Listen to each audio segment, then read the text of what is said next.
Well, hello again, everyone, and welcome to another edition of On the Go, right here on Driving to the Top Productions. I'm your host, Mr. DJ Dirty South himself, Marky Mark. What's up, everybody? On this Tuesday, it's not Wednesday, Tuesday live edition with the draft coming up. I'm going to be a part of Mockapalooza tomorrow night with Jeremy and company, so I'm going to do my mock draft right here tonight. So get on the bus. We're about to take off across ITN and talk this. Before we go any further, you know what to do. Hit the like button, hit the subscribe button. Follow me on X at DirtySouthENT_. Follow me on Facebook, Instagram. Subscribe to my YouTube channel. On the Go, you can find on Instagram at OnTheGo_TXLA. Drive to the Top Productions, Facebook, YouTube, Instagram, X.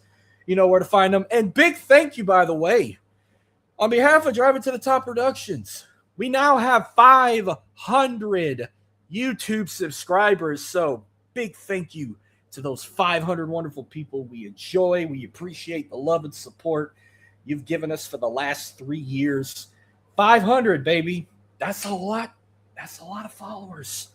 Let's make it 1,000 next. That's the next goal. Let's get to 1,000 subscribers on YouTube. Without any further ado, this, of course, episode is presented by POGGERS, the official vitamin supplement of On The Go, and Rogue Energy, the official gaming drink of On The Go. The promo code is OTG, whether you go to rogueenergy.com or download the app on any mobile device or go to poggers.shop. That's the code OTG to get 10% off of your order. So before we go take a drive here in the bus, let's go ahead and I'm going to do my mock draft real quick. This is what this episode's mainly about, with the NFL draft coming up in 2 days. First round Thursday, second and third round for sure on Friday. I don't remember if they do the fourth round on day 2 or do they do it on the final day with the 5th, 6th, and 7th rounds where they also crown Mr. Irrelevant.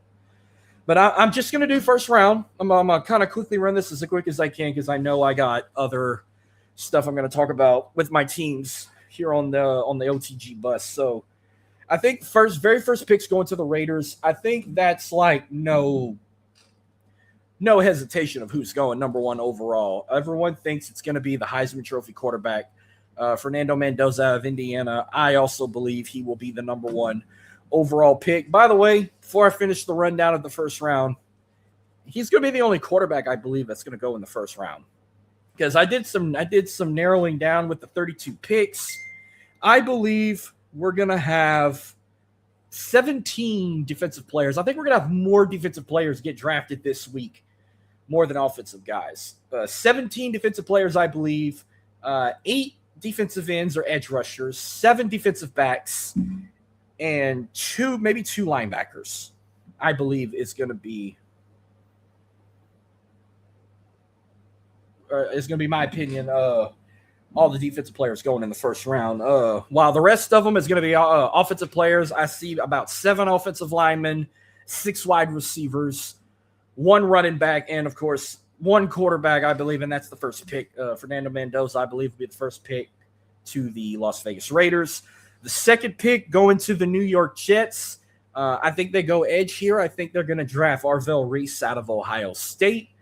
Third pick goes to the Arizona Cardinals. I think some people they could go wide receiver. They could go offensive line, maybe defensive player. I believe they're going to go and draft an offensive tackle in Francis Maigua if I said his name right, out of Miami, or Maigua. I think he goes third. This might be the big question here. The 4th pick will go to the Tennessee Titans. But what if the Saints trade up? That we're probably not going to know something until the last minute, because right now the Saints are 8th. But let's say the Saints don't trade up yet. I'm going to wait till we get to their pick. If the Titans keep the 4th pick, I think this is where we find out Jeremiah Love will end up. If the Titans stay the 4th pick, I think they get Jeremiah Love out of Notre Dame, and he'll be the only running back going into the draft, supposedly. So I think if things stay the same, he'll go 4th to the Tennessee Titans. 5th pick will go to the New York Giants. I believe they're going to get Caleb Downs, who's a safety out of Ohio State. He's going to be my 5th pick. for the Giants. The Cleveland Browns, they get a 2 first-round picks. They'll get the 6th pick.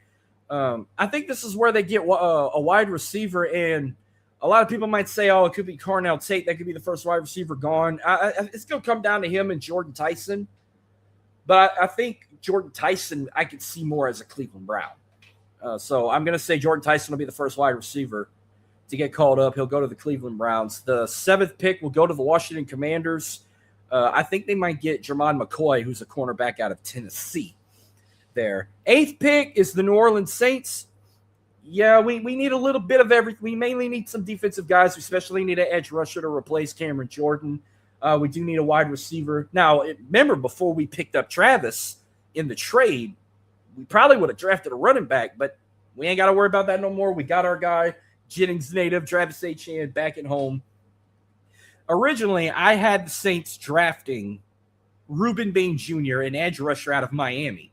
I think Ruben Bain might be the best edge rusher going into the draft. He would make a perfect fit for the New Orleans Saints. Now, if the Saints trade up with Tennessee and get the 4th pick, that's when I believe they would draft Carnell Tate from Ohio State.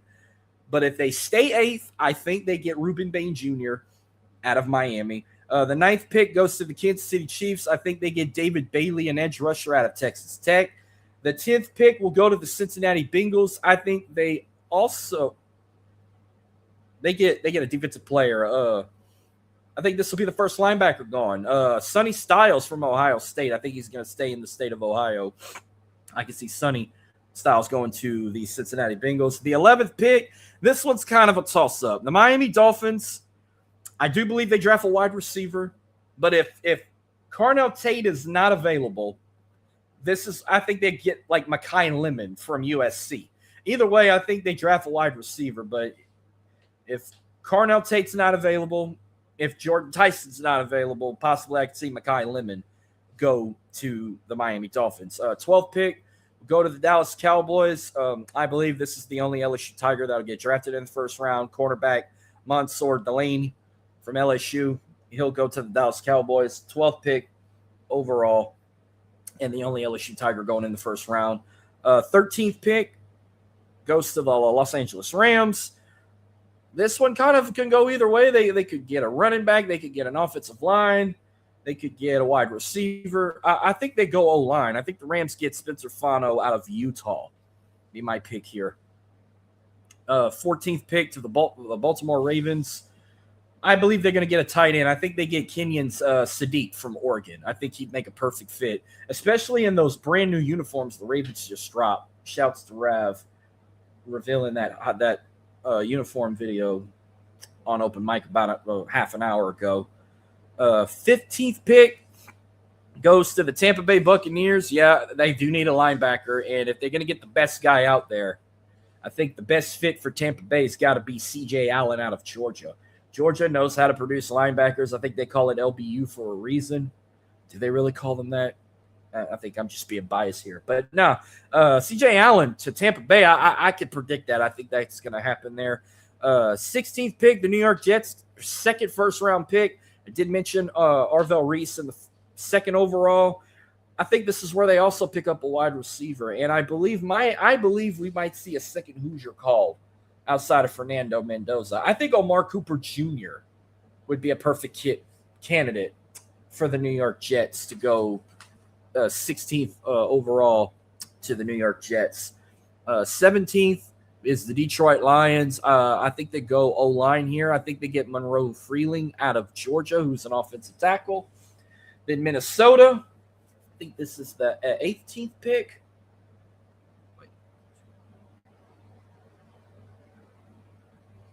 No, the Vikings got the 18th pick. So I believe they go defense. They get, I think, Dylan Feynman out of Oregon, who's a safety. 19th to the Carolina Panthers. I think they also go offensive line.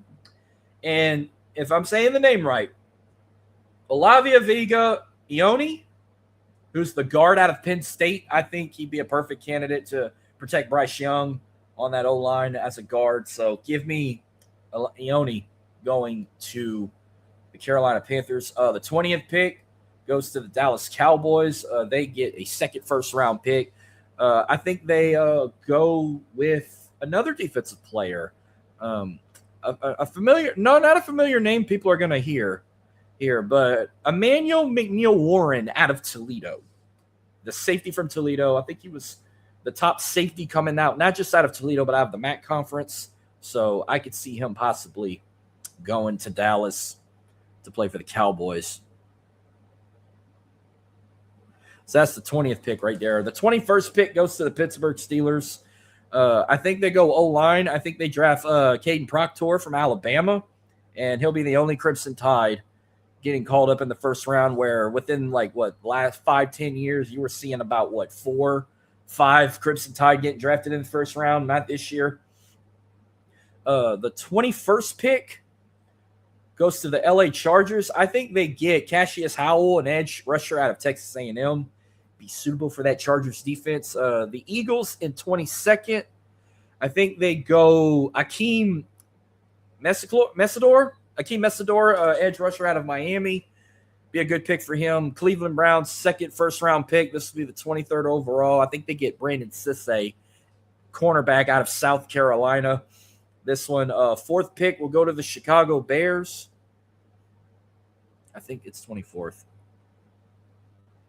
No, 25th pick. I'm sorry. 25th pick, Chicago Bears.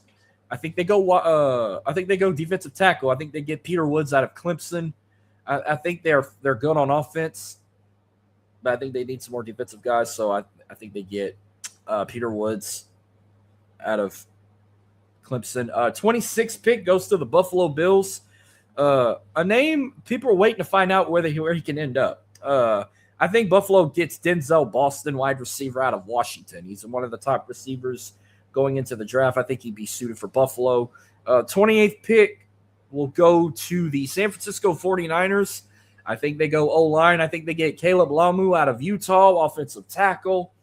Perfect fit for the Niners. The 28th pick to the Houston Texans, and this is where I think they need to get some protection for C.J. Stroud. I think they go O-line too, but I think maybe out of everyone on that list, I'd like to see the Texans get Blake Miller, offensive tackle out of Clemson. He's a big boy. He's capable of protecting. He did that. He did that with Clemson. I think he can do it with Houston. So give me Blake Miller. He protected Cade Klubnik pretty well. I think he can protect C.J. Stroud. So I'm going with Blake Miller to go to the Texans. The Chiefs with the 29th pick overall, their second first-round pick. I think they go defense on here. Avian Terrell, who is also a Clemson Tiger. So that's 3 Clemson Tigers in the first round. And back-to-back right there. So Avian Terrell, I think, will be capable to go to Kansas City. 30th pick for the Miami Dolphins, second pick in the first round.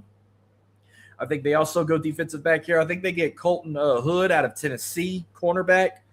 31st pick will go to the New England Patriots. I think they go defense and get Caleb Banks, defensive tackle out of Florida. And the final pick going to the Super Bowl champion Seattle Seahawks. I think they go edge rusher, and they get Keldrick Falk, edge rusher out of Auburn. And that will conclude my first-round mock draft right there. I know I'm going to be down at Rome, but we're going to see what happens when I do my draft recap next week on my 1-year anniversary of On the Go. So there you have it. That's my mock draft right there. What you guys think? We'll see what happens when we get to next week when we talk about that. All right, so let's go ahead and do some H-Town talk. Since we'll start this in the 713. Let's talk some NBA play. Well, let's talk about the Houston Rockets right now and their series in the NBA playoffs. So get the lighters out. Let's talk Rockets-Lakers series. Let's light the fuse on this one.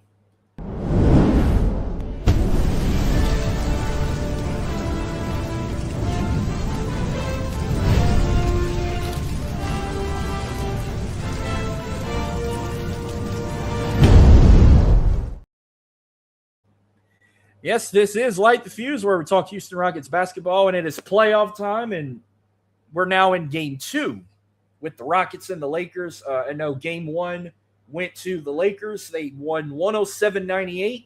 And I'm not going to point any fingers and complain. I kind of had a feeling the Lakers were going to eventually win a playoff game. Plus, we didn't have Kevin Durant playing. I haven't looked into it. I should have looked into it. I don't know why he did not play. I know he wasn't injured. I think this was just a coach's decision to sit him out because he's playing right now. Game 2 is going on right now in LA. We're in the second. The Lakers just hit a triple. So it's now 36. It's a 10-point game, 36-26. Lakers lead the Rockets right about now. But let's go ahead and recap.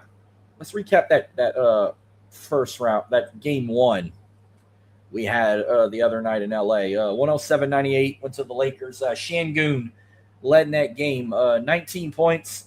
He also had 8 rebounds, 6 assists, 3 turnovers, 1 steal and 1 block. Jabari Smith led in rebounds with 12.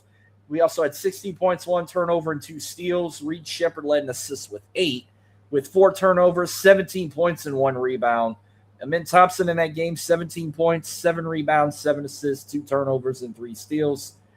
The team alone, their field goal percentage was 38%, 68% free throw percentage in this game.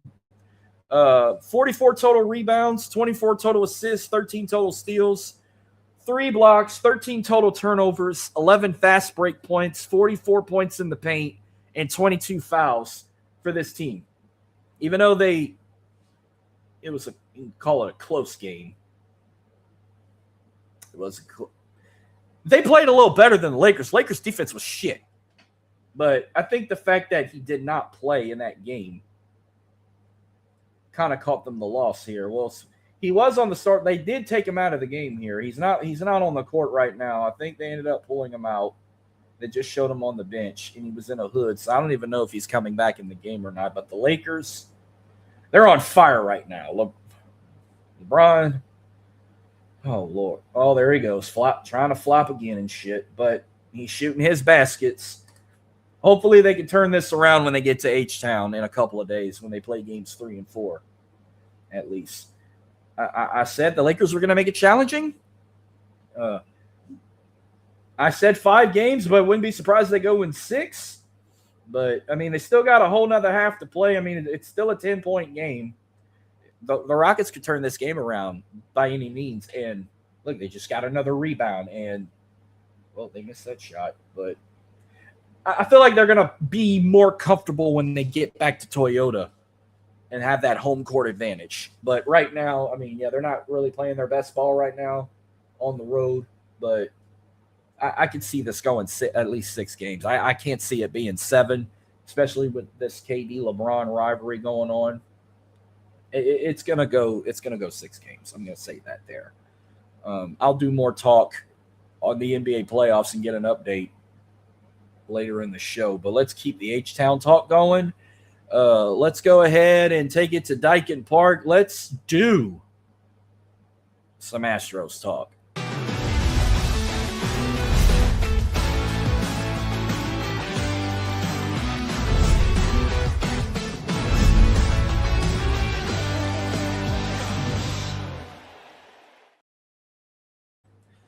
Oh, my God. I had to finally make a video for that after damn near a year, but this is Astros talk, and they finally got an intro. But let me tell you, I didn't want to start an intro with the season they're having right now. But, hey, I can't complain right now because despite the shit they're in right now with all these injuries and whatnot, Houston Astros,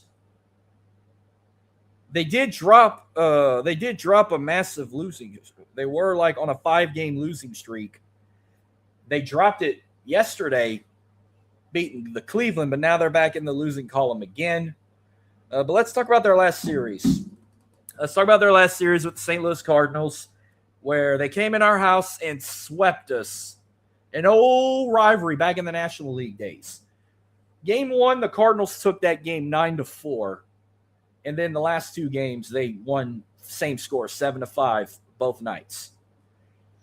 Against the Cardinals, the batting crew had 14 runs, 20 hits, 3 doubles, 1 triple, 6 home runs, 13 RBIs, but they struck out 25 times. They had 1 stolen base, Their batting average was .196. Their OBP was .284. Their sluggage percentage was .422, and their OPS was .706. Yeah, that's not good numbers. They could have improved better, but the pitching crew allowed 27 hits, 21 errors, 5 home runs, and 11 walks. They did have 33 strikeouts, and their ERA, still not good numbers, 6.75. Need to improve that more, but hey, they did. Despite, I mean, I gotta pull this injury shit up real quick. While I also mentioned that, hey, they did beat the Cleveland Guardians the other night.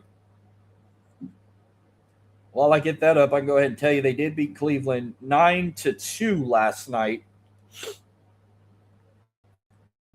And we had Spencer Arguetti on the mound where he allowed 5 hits, 2 errors, and he had 3 strikeouts with 4 walks. And he did that in 5 innings. Let's see a box score real quick here. So in game 1 against the Guardians, the hitting team had 9 runs, 13 hits, 9 RBIs, 3 home runs, 3 walks, and were struck out 4 times. It don't show a batting average. But the pitching crew, they've allowed 8 hits, 2 runs, 2 errors, 6 walks, and they struck out 6. That's 6 strikeouts. Don't have an ERA or none of that up. I'll probably get that later whenever I get a full update on their series with Cleveland. But the injuries are just getting worse. And most of these injuries, you might have 10-day or 15 ILs, but we got a bunch that are 30 to 60-day IL. We now have 17 current players injured, dating back to March 25th. And we have quite a bit of starters. We probably have our ace for sure, a couple of our bullpens. 3 of our main starters are out with a serious injury. I'll start with Jake Myers. He had lower back tightness, but he's on 10-day IL. He should be back soon.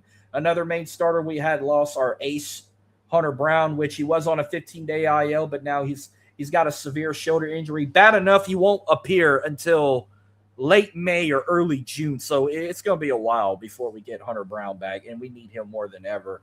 Our shortstop, Jeremy Pena, he's out with a hamstring.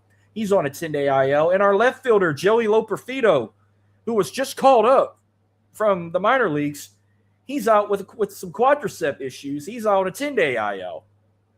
And we have 2 more injuries announced for today. Our left fielder, Taylor Trammell, who was filling in for Loperfido, he's now on a 10-day IL due to a groin injury. So now, and then we had Dustin Harris filling in for him, but he's kind of on a day-to-day issue right now. He's off waivers he will be claimed.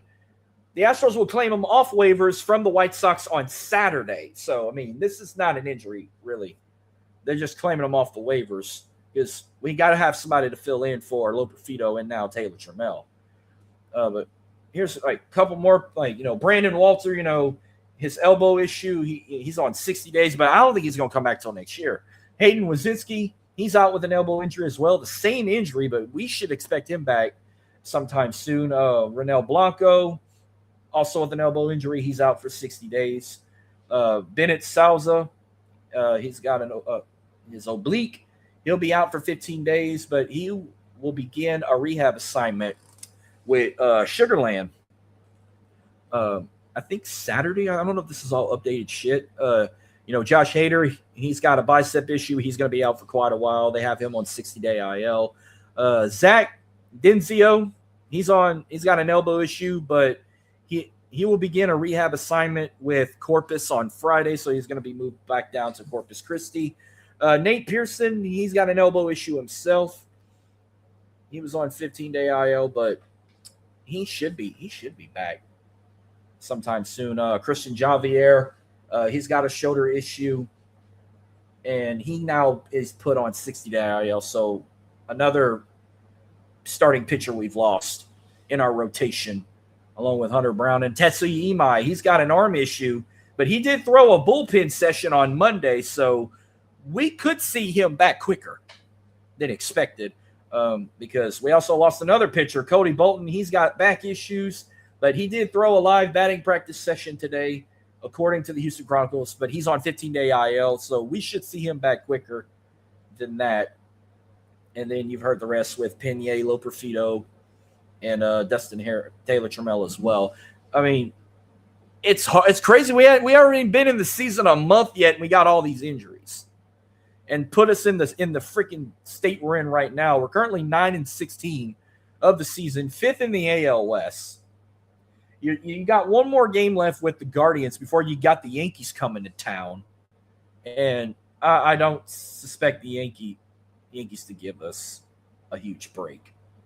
It's going to get bad. I wouldn't be surprised if they get swept by the Yankees this weekend at Daikin Park. But maybe I could be proven wrong.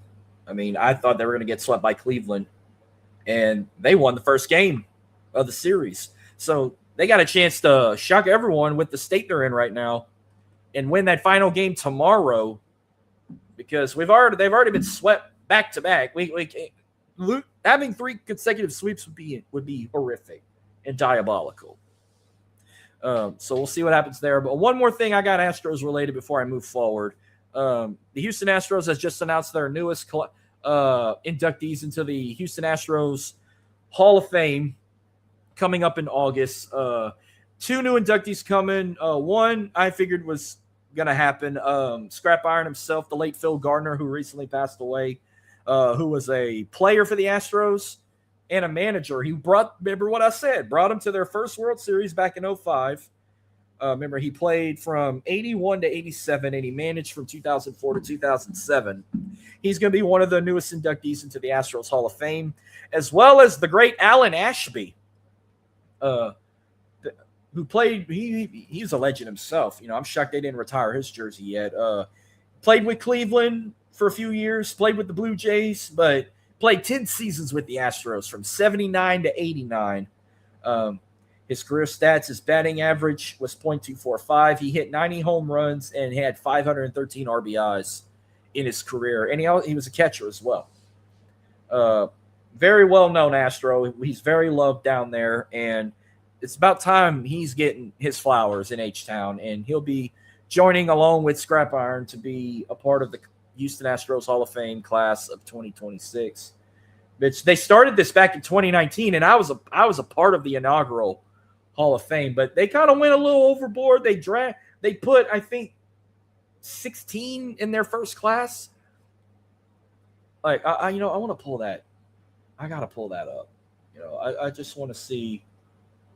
I get my facts right, but I know they started the Hall of Fame back in 2019, and they did it the weekend of my 30th birthday, because I went to the final game whenever they gave away, what is it they gave away? Oh shit. I think they gave away the it's like a jacket statue. That's what they gave away. So, you know, in the NFL Hall of Fame, you get the gold jacket.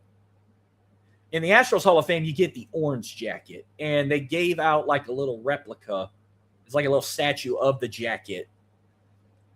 Where I remember like opening night, well, not opening night, the first weekend of the night, they gave away Nolan Ryan replica jerseys. I wasn't there for that night. The Saturday, they gave away like the actual replica of the plaques of all 16 inductees of the inaugural class. I was able to find one of those on Amazon, and I actually have it in my bedroom. I don't have it on me right now. Maybe next week I'll show it. And then the final day, they gave away that gold jacket. So, yeah, so the inaugural class was 16 inductees. And in that inaugural class, 4 of those guys are current members of the Baseball Hall of Fame, and 2 of those guys were recipients of the Hall of Fame's Ford Sick Frick Award. So let's rewind back. This is the only large class they've had besides 2020. The rest were like either 2 or 3 inductees. I'm shocked they didn't. Why didn't they do it? They didn't do a Hall of Fame in 2025. That's shocking. All right, 2019. Yeah. Bob Aspromonte, Jeff Bagwell, Craig Biggio, Jose Cruz, Larry Durker, Gene Elston, Milo Hamilton, Joe Morgan, Joe Nicaro, Shane Reynolds, J.R. Richard, Nolan Ryan, Mike Scott, Jim Umbrick, Don Wilson, and Jimmy Wynn. They honored all 16 of those guys on my birthday weekend. And I got to see all them guys, which I've seen most of them in the past. Like I've seen Jeff Bagwell, Craig Biggio a bunch of times. I've seen Nolan Ryan. I've met Nolan Ryan. He's a great guy. 2020, Lance Berkman, Cesar Cedino, Roy Hoffnitz, Roy Oswalt, the great Billy Wagner. He's a great guy, and Bob Watson were the 2020 class. They didn't do a Hall of Fame in 21. 22, they had Terry Pohl and Tyle Smith. The class of 23 was Bill Brown and Bill Duran, and the class of 24 was Rene Cardenas and Ken Caminiti. And now joining them is Alan Ashby and Phil Gardner.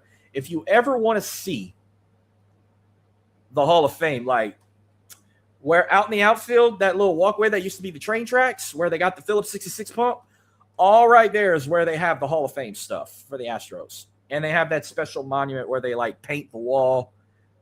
I don't have a picture of it right now, but like I've seen it a few times, since it's starting in 2019. And I went to probably like when they started the Hall of Fame. So I saw the Hall of Fame maybe like 5 times since 2019.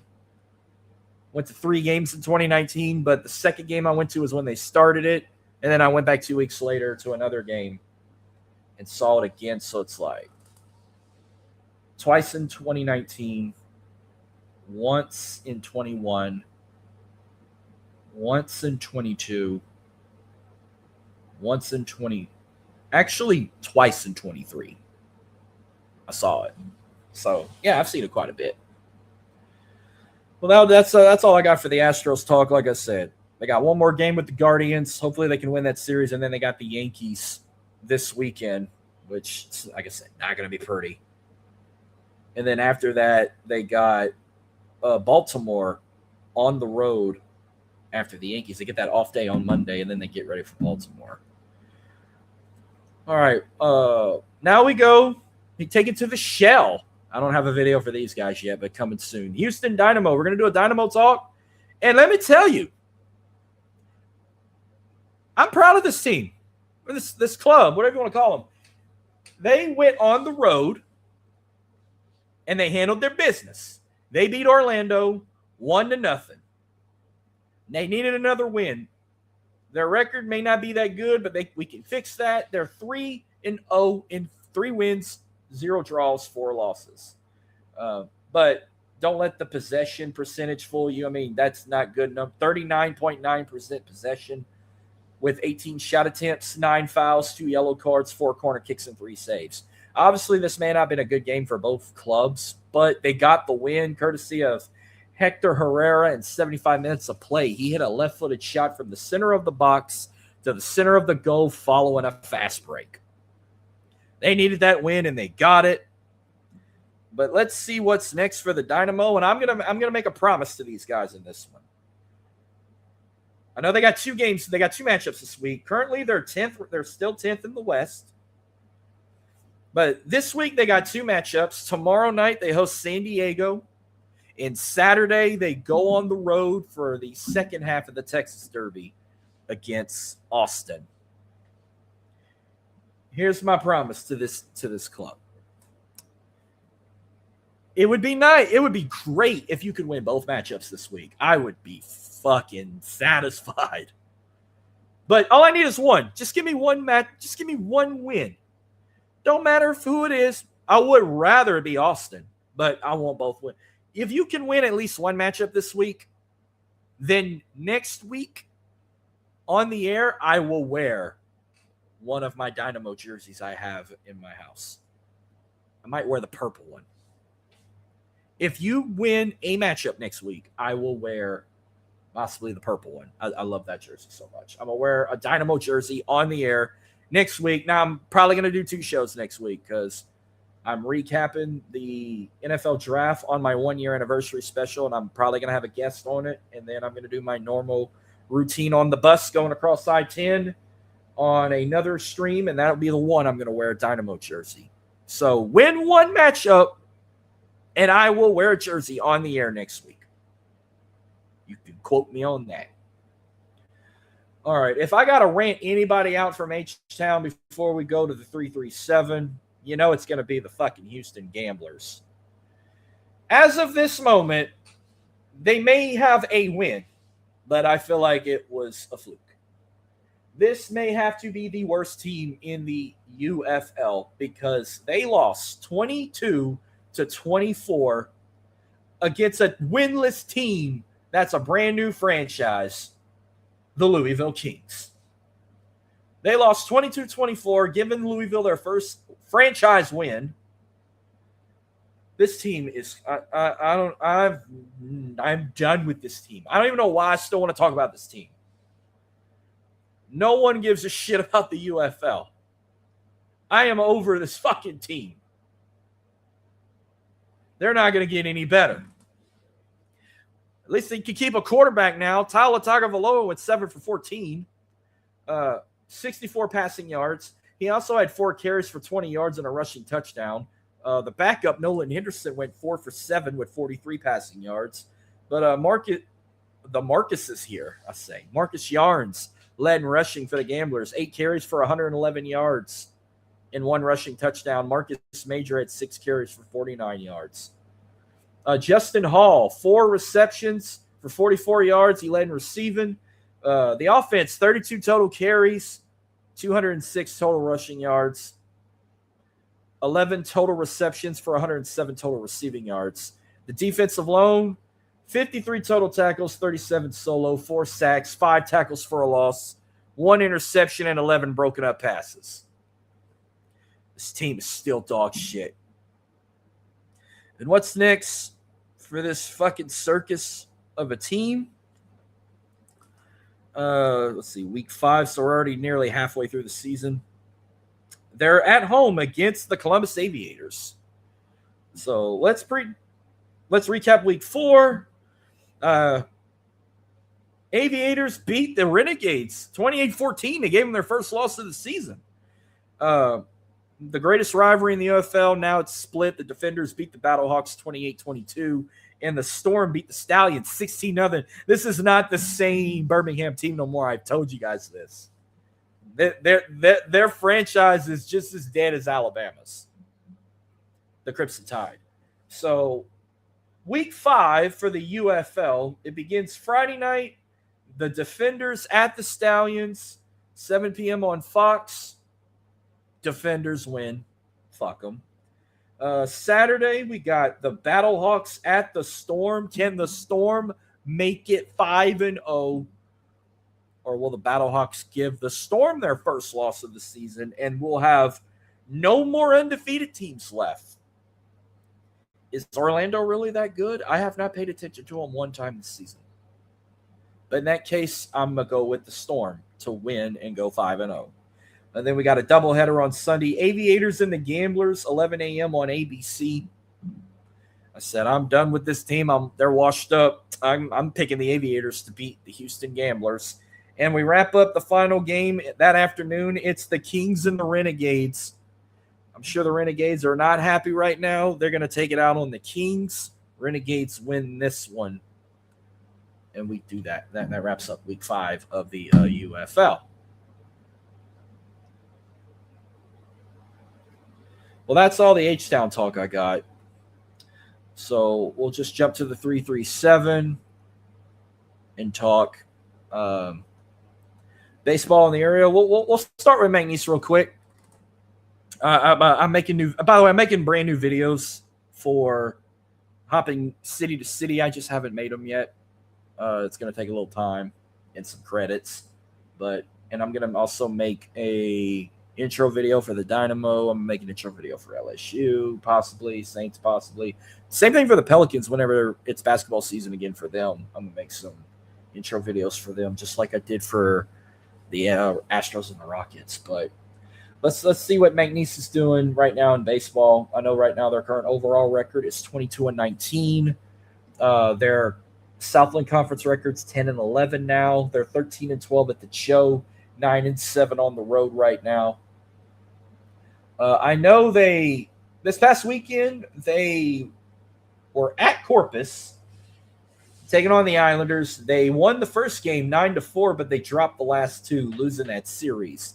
They lost game 2 7-6 and game 3 9-5. But today, this was alerted to me while we were on open mic. They did pick up a win at home. They hosted Louisiana Tech, got the win 4-3. So they're back winning. So they actually, right now, they got 3 more series left of the season, and they got 4 opponents left. So this weekend, they're back at the Geaux. They're hosting UT Rio Grande Valley. And since when did they start having theme nights? I'm shocked I didn't pay attention to these. So if you're going to the game, Friday night, it's youth sports night, and then we'll have post-game fireworks. So they're being like the Houston Astros, having fireworks on Fridays. Saturday, their first 150 fans get T-shirt giveaway. And then Sunday is, of course, the Signature Sunday trading card giveaway for the first 50 kids, and they get to run bases after the game on Sunday. So get to the Geaux if you want to watch some little Cowboy baseball. And then Wednesday night, they go to my alma mater and take on my Houston Cougars. They're at Schroeder Park. Can they beat the Cougs? We'll find out. That's the baseball talk. Now let's talk McNeese softball. Currently 32-18 right now. 15-9 in the Southland Conference. They're on a 5-game win streak right now. 22-9 at home, 9-8 on the road. So this past weekend, they hosted Stephen F. Austin. And they celebrated Senior Day and all that. They swept the Lumberjacks. They won game 1 9-4. They won game 2 11-10. Well, they played a doubleheader on Saturday, and they won the final game 13-8. They just hosted the Raging Cajuns today and beat the Cajuns 4-3. So both teams got wins at home today. Creds to the Pokes, beating Louisiana Tech and the Raging Cajuns. What's coming up for the Cowgirls? Well, they head out to Commerce over the weekend. They will play East Texas A&M, and this is their final conference series of the season. 3-game series, 5 p.m. They're playing a doubleheader on Friday at 5 and 7, and then they wrap up Saturday at noon. And then their final regular season game is against LSU April 28th at Tiger Park before they go into conference play for the Southland Conference tournament. So college softball's fixing to wrap up in the regular season. See how the Cowgirls finish strong there. While we move forward, this is my little segment, Baseball in Southwest Louisiana, where we check out what's going on with the Cajuns and the Bengals. We'll start with the Raging Cajuns. Right now, they're currently 22-17 overall. Their Sunbelt record is 7-11. Their home record at the Teague, 16-7, and their road record is 6-10. Not that good for the Cajuns. All right, let's see what happened recently. So this past weekend, they went to Troy, lost the series, but they did get 1 win. They lost the first game 7-6. Won the second game 7-6, but dropped the final game 15-11 in that one. And then today they hosted Grambling. I'm pretty sure they beat them. I'm about to see if I can get an update on X. Yeah, they did get the win. So they beat Grambling 15-7. So now you can improve that record. You can improve it to 23-17. All right, what's next for the Cajuns? Well, they hit the road. They go up north to Jonesboro, Arkansas to take on the Red Wolves of Arkansas State. Conference series, 6 p.m. on Friday and Saturday, 1 p.m. on Sunday. And then they're back at the Teague hosting Southern on the 28th. That's what we got for the Cajuns. Let's take a look at my other alma mater, the LSU Bengals. Best record in the state, 36-8, 13-3 in their conference. They're now on an 8-game win streak, 27-5 at Cajun Prairie, 9-3 on the road. The Bengals just swept their fierce rivals. They beat those Bears 19-9 in game 1, 12-1 in game 2, and 12-2 in games 3 and 4. What's next? Well, they got one more series at home of the regular season. Delgado Community College. The Dolphins are coming back to Eunice. It's Dolphins versus Bengals, Delgado versus Eunice. 4-game rivalry. We have no problem. Yeah, the last time they beat us was on April 4th. Yeah, they beat us twice so far. We're 2-2. We got to improve and make it better. We need another sweep here. So, you know what? I would love. You know what? I might want to go to this. Maybe Saturday. I might go. They're playing a doubleheader on Saturday. I'm gonna have to look at my schedule to see what else we got going on. I know they got the NFL. We got the final day of the NFL draft. I might make one of these matchups. Maybe if I go, I'm gonna go Saturday, either the first or second game. I'm gonna look into it. But that's what they got until next week. Until they play Nunez, their final conference series. They go to Nunez in Chalmette to play the Pelicans to wrap up their regular season before they go into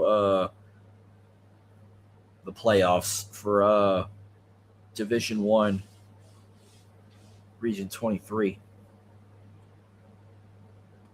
So keep it up, Bengals. Now let's take it to Baton Rouge, and oh man, here we go. I think I'm gonna start on a positive note.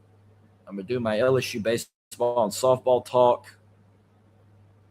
I'm gonna start with softball. Let's start on a good note here. So as of right now, LSU softball is currently 32-14 overall. Their SEC record is 9-9. They're currently on a 4-game win streak. They're 24-5 at Tiger Park. They're 7-5 on the road. This past weekend, they went to Ole Miss. Oh, no, they hosted Ole Miss. I'm sorry. And they swept the Rebels. They won game 1 6-4. They won game 2 7-6, and they won game 3 8-5. And they got one more. Well, actually, they got 2 more series left before the season wraps up.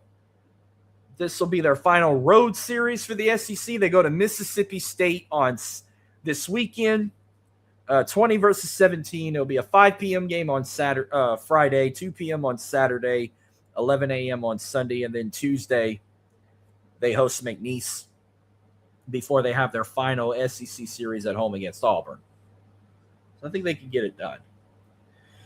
Meanwhile, LSU baseball, here's the good news, I'm going to say. They just won their last game. You're supposed to beat a team like Uno. But the bad news is it's over. With what this team got left, it's over for this team. Because our star player, Jake Brown, is out for the rest of the season. So if you had any plans of going to Hoover, I'd cancel right now. I don't think they get far in the SEC tournament, if they even get invited to play in the SEC tournament. And the way things are going right now, they probably won't even make the postseason. They're 23-18 overall. They're 6-12 in the SEC. They're now on a 3-game, well, they were on a 3-game lose streak, but they broke that after beating Uno. You can now update this. They're now 18-11 at the box after they just beat Uno, and their away record is 3-7. This past weekend, they hosted Texas A&M. They lost the first game 10-4. They lost the second game 7-2 and lost the final game 5-2. They did beat Uno. I'm gonna go see what the score was. I think it was 10-4. I might be wrong. Plus, they're not ranked either. Where are you? Yeah, no, they won 10-7. Oh, they got lucky. They almost blew it against the Privateers.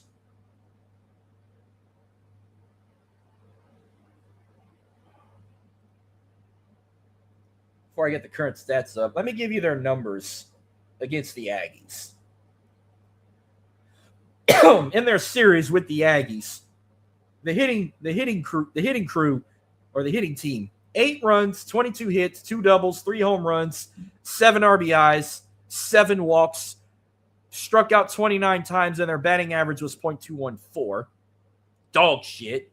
The pitching crew allowed 28 hits, 22 runs, 22 errors, 18 runs, struck out 38 batters. They've allowed 3 doubles, 7 home runs, and 6 wild pitches, and their ERA was 7.33. Dog shit.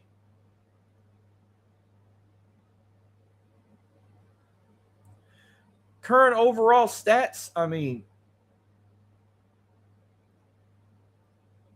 on. Start with hitting. All right, so this is updated. This is with their win against New Orleans.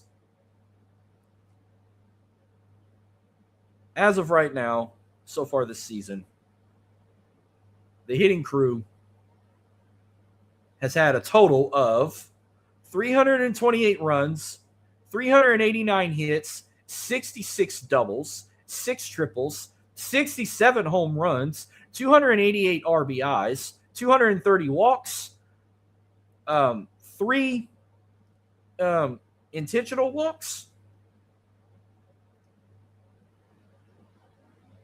Yeah, 3 intentional walks. They were hit by a pitch 62 times.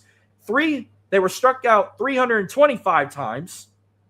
They grounded into double play 25 times.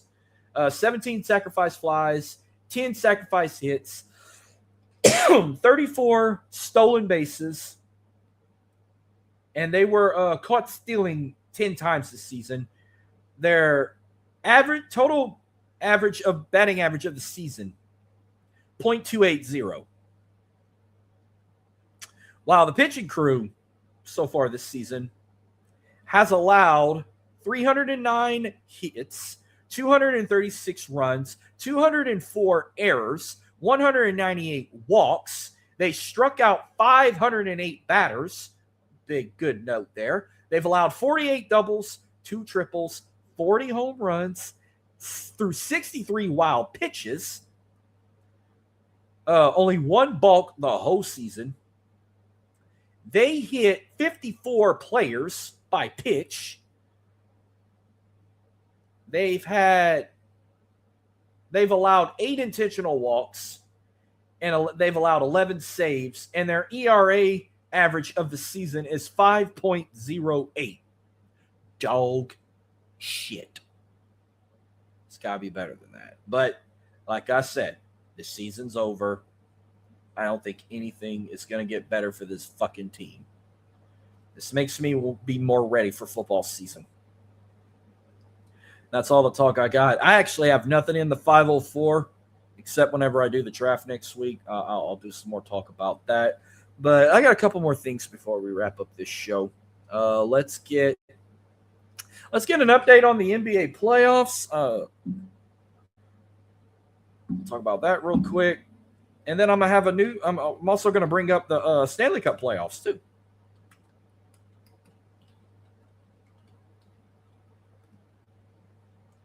We'll do that following the NBA one. All right, let's see what we got right now in the NBA. Let's see what the standings are right now. Right now it's halftime. The Rockets are keeping it close. They're down 54-51. They need to tie it.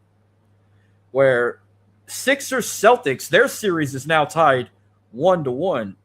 So let's see. Let's go back to Saturday when it all started. These were all game ones. Lakers beat the Rockets, like I said, 107-98. Cavs beat the Raptors 126-113. Nuggets beat the Timberwolves 116-105. And the Knicks beat the Hawks 113-102. Then on Sunday, the Celtics beat the Sixers 123-91. Thunder beat the Suns 119-84. Magic beat the Pistons 112-101, and the Spurs beat the Trailblazers 111-98. By the way, Victor Wembanyama is now on concussion protocol earlier today. Yesterday, Cleveland is the only team that's up 2-0 in their series. They beat the Raptors in Game 2, 115-105. The other two matchups from yesterday tied the series 1-1, with the Hawks beating the Knicks 107-106, and the Timberwolves beating the Nuggets 119-114. Earlier today, the Sixers beat the Celtics 111-97, tying that series 1-1, and the Trailblazers beating the Spurs in Game 2, 106-103, tying that series 1-1. Hopefully the Rockets can make noise and keep it going so they can tie that series up too, where tomorrow we got Magic Pistons in Game 2, Suns and the Thunder in Game 2. Thunder's going to win that one for sure. Make it 2-0. Magic Pistons, I mean, since it's in Detroit, Pistons will probably beat them. So that's the update as of right now.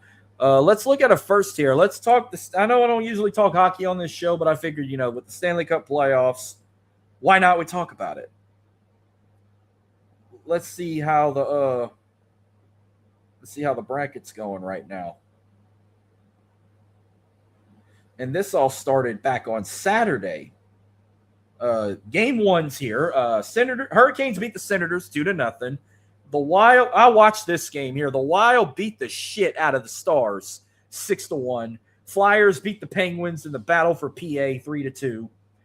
Then Sunday, these were all game 1s. Start with my Vegas Golden Knights. Yes, I follow the Golden Knights. Vegas beat the Utah Mammoth 4-2 in game 1. The Avalanche beat the Kings 2-1. The Canadiens beat the Lightning in overtime 4-3. And the Sabres beat the Bruins 4-3. And then on Monday, the only other game 1 they had, the Oilers beat the Ducks 4-3.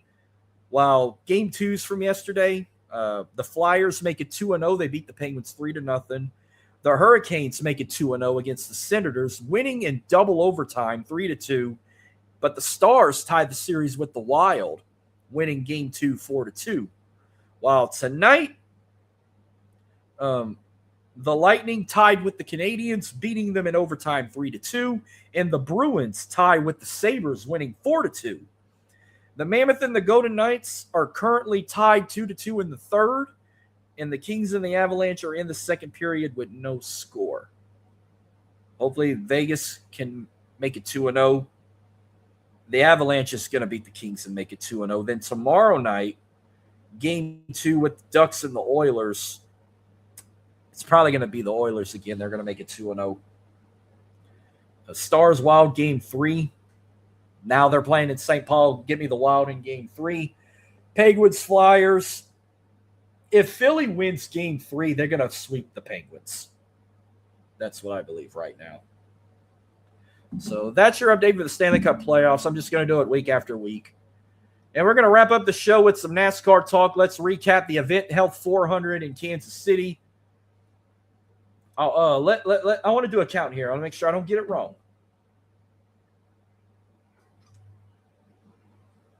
I was right. 5. Tyler Reddick won his 5th race this season. He won the AdventHealth 400 in Kansas City, starting first, ending in first. The runner-up went to Kyle Larson, who started 4th. 3rd went to Chase Briscoe, who started 5th. While in Stage 2, Kyle Larson finished Stage 2 on top with Denny Hamlin as the runner-up and Tyler Reddick in 3rd place. Where Stage 1, Denny Hamlin finished first with Kyle Larson at runner-up and Tyler Reddick in 3rd place.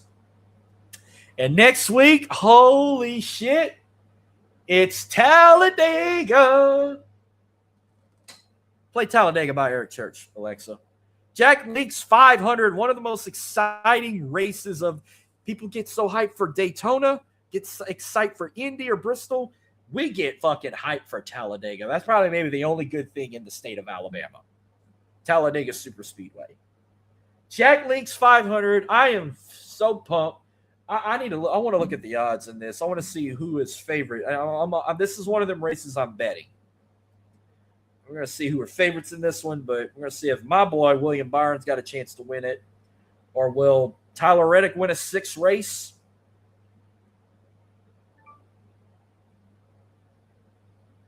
Let's see. I'm going to look at the odds, and then we'll wrap this show up.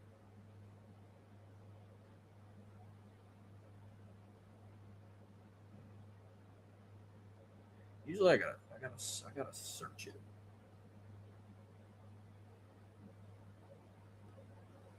Can you just fucking verify my location?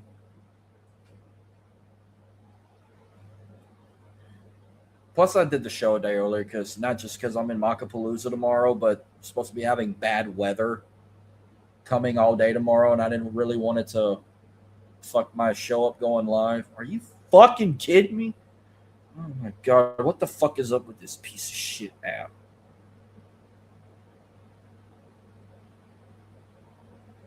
I'm going to try one last time with the Wi-Fi on. If it don't work, then I'm just going to wrap the show up. Don't want to talk about my gambling issue. I don't even have a gambling issue. All right, fine. Thank the fuck Christ.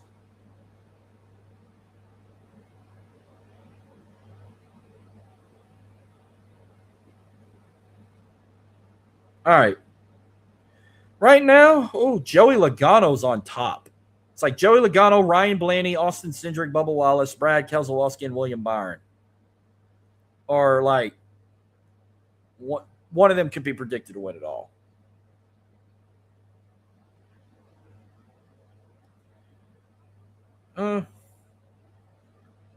No Tyler Reddick. Okay, well maybe I might do 2 different bets here. I might bet Joey Logano. I'm definitely going to bet William Byron to try and win it. So he'll be out of them 2, I believe. They can win it all. All right, that's going to wrap up tonight's show. Reminder, tomorrow night, if you want to check it out, I don't know if it's on Huddle Sports or KCB Sports. I'm going to be on Macapalooza with Jeremy and his boys tomorrow night. We're going to do our mock draft. I might pop in there. I know Driving to the Top Productions is hosting Rich is hosting a watch along for the NFL draft. I may pop in for that. I'm not 100% sure yet. Might pop in for the Saints and Texans pick, but we'll see what happens there. But be on the lookout. I might have another early date, but I'm going to do my NFL draft recap plus my 1-year anniversary special on Tuesday, April 28th, 2026. And I might have a guest. I'm working on bringing a guest on to recap the NFL draft. Mainly the first round, some big picks in between the 2nd through 7th rounds. Also recap every pick for the New Orleans Saints and the Houston Texans. Plus every LSU player, along with anybody from Tulane and the Raging Cajuns, Houston, that got drafted. I'm going to bring those picks up as well, mainly keeping on the teams I focus on here. But that's going to wrap up, and hopefully I can bring some more surprises in the show, have some new intro videos and whatnot, because I'm working on some new stuff, a whole new change for this show since I'm reaching a 1-year anniversary of being a part of On The Go, being a part of Driving to the Top Productions. But that's going to wrap up tonight. Thank y'all again for tuning in. Peace, love, God bless them out. Y'all stay safe. Enjoy the NFL draft in a couple days. Enjoy the NBA playoffs, Stanley Cup playoffs, college baseball, whatever. Enjoy it all. I'll catch you guys next week. Y'all have a good one and take care.